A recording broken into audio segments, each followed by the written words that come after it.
Welcome. Let's take a look at our big story this hour. Germany's first nationwide report into right-wing extremism in its security forces has revealed hundreds of incidents across the police and military. The German Interior Minister sought to downplay incidents of extremism in the forces while insisting that each case was a disgrace and that no tolerance policy would be exercised against personnel who broke the rules. The 98-page report recommended the security forces take the problem seriously, saying that both state and society are in danger if an armed official becomes an extremist. Die Gesamtbewertung des Berichts ist deutlich. Wir haben es mit einer geringen Fallzahl zu tun, vor allem wenn Sie auf die erwiesenen Fälle, also auf die Fälle, die belegt sind, schauen.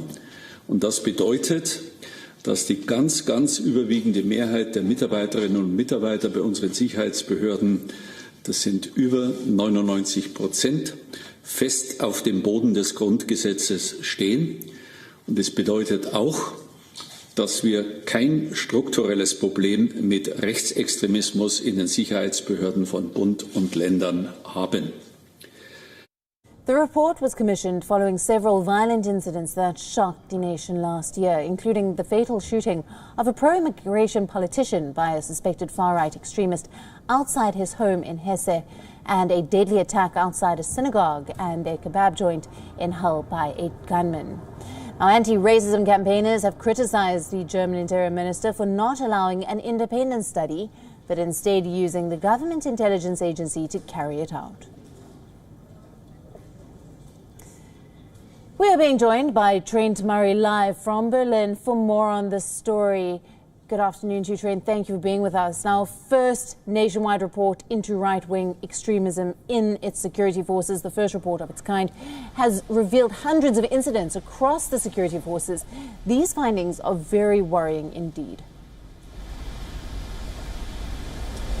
Yes, well, 319 cases between 2017 and 2020. That's at a state level, and 59 at a federal level. Now, the Interior Minister here, Horst Seehofer, he said that represents less than 1% of people serving in the security forces, and therefore it shows that there is not a major structural issue with racism within the German security forces. However, that has been met with quite an angry response from anti-racism campaigners here. They say that hundreds of these cases shows that there is a real problem that needs to be dealt with. They have criticised the minister, as you said, for not allowing an independent investigation.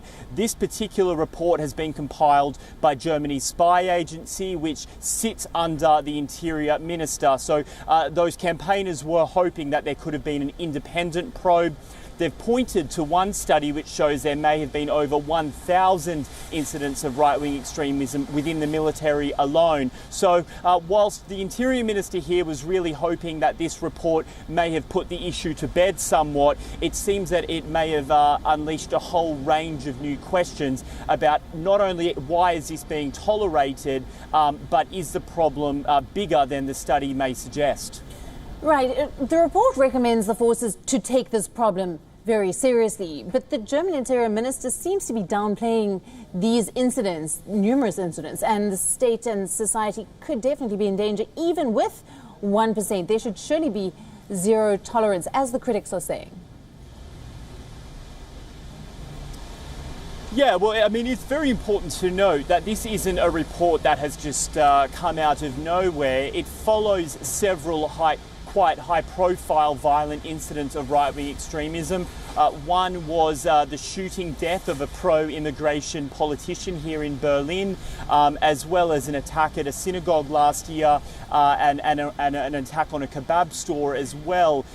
Critics say that the police have not been as forthcoming as they should have been in trying to stop those incidents, all of which were tied to right-wing extremism. And there have been a number of other high-profile cases of police officers in particular being found to share things like SWAT stickers and other right-wing propaganda in private WhatsApp groups. Now, the authorities here, the minister and the government, say that they do take a zero-tolerance approach to all of this.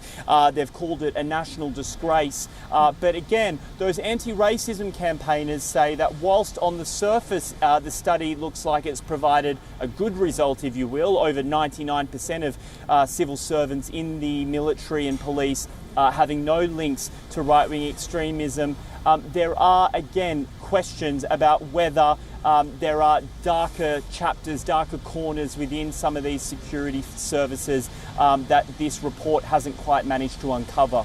Right, Trent. And the German Interior Minister has been criticised for not allowing an independent study as opposed to using the government intelligence agency.